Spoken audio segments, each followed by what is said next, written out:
Hello friends, welcome to my YouTube channel. तो आज हम आप सभी के लिए लेकर आए हैं बीपीएससी टीआरई 4.0, जिसमें जो बुक घटना चक्र की है इससे क्वेश्चन को उठाया गया है। और इस समय जो 2025 की बुक आई है न्यू बुक, वहाँ से क्वेश्चन को लिया गया है, जिसमें आज हम पार्ट 1 देखेंगे। पार्ट 1 में जो जीव विज्ञान का पार्ट है इसमें हम इसका अध्ययन करेंगे। तो आइए बिना किसी देरी के अपने टॉपिक की शुरुआत करते हैं। तो इस बार आपका भी सिलेक्शन पक्का होगा, बने रहिए हमारे यूट्यूब के साथ। हम आप सभी को इम्पॉर्टेंट क्वेश्चन जितने भी पुनरावलोकन से हैं ये कराएंगे। तो आइए बिना किसी देरी के अपने टॉपिक की शुरुआत करते हैं। उसके पहले अगर आपको फिजिक्स, केमिस्ट्री या बायोलॉजी किसी का भी अगर नोट्स चाहिए, अगर किसी भी सब्जेक्ट का अगर नोट्स चाहिए, बाईलिंगुअल है, हिंदी और इंग्लिश दोनों में है, हैंड रिटन नोट्स है, अगर चाहिए तो कमेंट बॉक्स में कमेंट करके ज़रूर बताइएगा कि हमको नोट्स चाहिए, तो हम आपको नोट्स प्रोवाइड करा देंगे। ठीक है, आइए बिना किसी देरी के अपने टॉपिक की हम शुरुआत करते हैं। आइए फ्रेंड्स देखते हैं। तो आज का जो हमारा टॉपिक है, जहाँ से क्वेश्चन उठने वाले हैं, वो टॉपिक का क्या नाम है? टॉपिक का नाम है कोशिका, जिसको कहते हैं सेल्स। सेल्स से आज जितने भी क्वेश्चन हैं उसको हम लोग देखेंगे। तो सबसे पहला क्वेश्चन आइए देखते क्या है।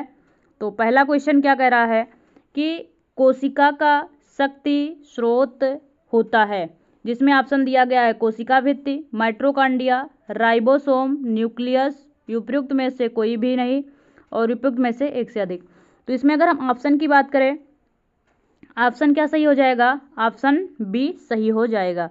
आइए इसमें जो नीचे व्याख्या लिखी गई है इसकी व्याख्या को पढ़ते हैं और देखते हैं क्या कहा गया है। इसमें कहा गया है माइटोकॉन्ड्रिया जीवाणु एवं नीलहरित शैवाल के अलावा सभी सजीव पादप एवं जंतु कोशिकाओं के कोशिका द्रव्य में बिखरे हुए कलायुक्त कोशिकांग है। मतलब इसका कह रहा है कि जो माइटोकॉन्ड्रिया होती है ये जो जीवाणु और नीलहरित शैवाल, ठीक, जीवाणु और नीलहरित शैवाल के अलावा सभी, मतलब इसको छोड़कर, जीवाणु और नीलहरित शैवाल को छोड़कर सभी जितने भी सजीव पादप है और जंतु कोशिका जितनी है इसके जीव द्रव्य में क्या होता है? बिखरा रहता है, उसी को बिखरा रहता है। ठीक है, इसके बाद कह रहे हैं इसे कोशिका का पावर हाउस भी कहते हैं। किसको? माइटोकॉन्ड्रिया को कोशिका का पावर हाउस भी कहा जाता है। इसके बाद कह रहे हैं कि माइटोकॉन्ड्रिया कोशिका का शक्ति स्रोत है। माइटोकॉन्ड्रिया कोशिका का क्या है? शक्ति स्रोत है। तो ये बातें हैं माइटोकॉन्ड्रिया के विषय में। तो इसका ऑप्शन क्या सही हो जाएगा? Option number B. I hope आप लोग को ये समझ में आया होगा। क्वेश्चन नंबर सेकंड कह रहा है कि निम्नलिखित में से किसकी कोशिका में एंजाइम नहीं होता है? इसमें पहला है लाइकेन, दूसरा है विषाणु या वायरस, तीसरा है जीवाणु या बैक्टीरिया और चौथा है शैवाल। तो इसमें अगर हम करेक्ट ऑप्शन की बात करें तो इसमें जो करेक्ट ऑप्शन है वो हो जाए विषाणु या वायरस। तो वायरस में क्या होता है? कोई भी एंजाइम नहीं होता है। आइए इसकी व्याख्या को देख लेते हैं कि व्याख्या क्या कह रही है।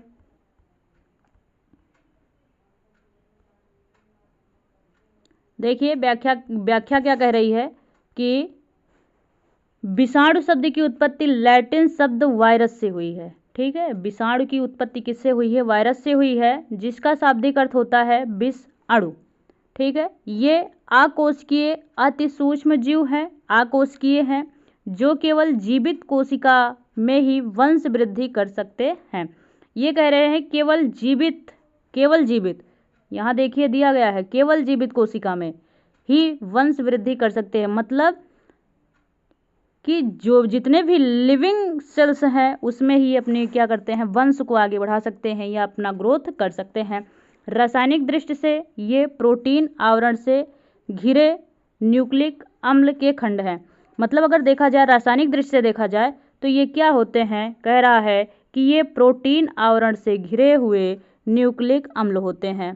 ठीक है, किससे घिरे हुए होते हैं? प्रोटीन से। इसके बाद कह रहे हैं विषाणु पोषद कोशिकाओं के बाहर ना तो कोई जैव क्रिया कर सकते हैं और ना ही इनका द्विगुणन हो सकता है। मतलब ये नष्ट, जैसे प्लेनेरिया वगैरह होता है, द्विगुणन होता है ना, उसमें ये ऐसा कुछ नहीं कर सकते हैं।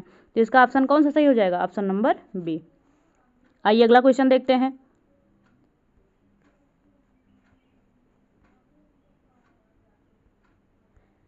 क्या कह रहा है कि 80% से अधिक सेल में पाया जाने वाला पदार्थ है। मतलब कह रहे हैं कि सेल में सबसे ज़्यादा मात्रा में क्या पाया जाता है, प्रोटीन, चर्बी, खनिज या जल। तो इसमें अगर हम बात करें सबसे अधिक मात्रा में क्या होता है, जल पाया जाता है। क्या होता है, सबसे अधिक मात्रा में जल पाया जाता है। मतलब इसका ऑप्शन नंबर डी सही हो जाएगा। जल की मात्रा कोशिका में सर्वाधिक होती है। सबसे ज़्यादा क्या होता है, जल ही होता है। इसकी मात्रा लगभग 80% तक क्या होती है, इसकी मात्रा लगभग कितनी होती है, 80% तक होती है। तो इसका ऑप्शन कौन सा सही हो जाएगा, ऑप्शन। आइए देखते हैं अगला क्वेश्चन कह रहा है, निम्नलिखित में से डैश आम के पौधे और बंदर दोनों की कोशिकाओं में पाया जाता है। मतलब कह रहे हैं इसमें ऐसी कौन सी चीज़ है जो आम के पौधे में भी और बंदर दोनों में भी क्या होती है, पाई जाती है, दोनों की कोशिकाओं में पाई जाती है। पहला है क्लोरोप्लास्ट, सेंट्रियोल, कोशिका भित्ति, कोशिका झिल्ली। ठीक है, तो इसमें अगर हम बात करें ऐसी कौन सी चीज़ें होती हैं, तो कोशिका झिल्ली होती है। कोशिका झिल्ली होती है जो एनिमल सेल में और प्लांट सेल दोनों में पाई जाती है। इसके बाद अगर हम इस तीनों की बात करें, ये जो भी दिए गए हैं क्या, सेंट्रियोल, क्लोरोप्लास्ट और कोशिका भित्ति, ये जो तीनों दिए गए हैं ये किस में पाए जाते हैं, ये प्लांट सेल में पाए जाते हैं। पादप कोशिका में मतलब प्लांट सेल में पाए जाते हैं। ठीक है, आइए इसकी व्याख्या को देखते हैं। व्याख्या क्या कह रही है, तो व्याख्या को समझ लेते हैं कि उपयुक्त प्रश्न में आम के पौधे और बंदर दोनों ही कोशिकाओं में पाया जाने वाला तत्व कोशिका झिल्ली में कोशिका के सभी अवयव एक पतली झिल्ली के द्वारा घिरे रहते हैं।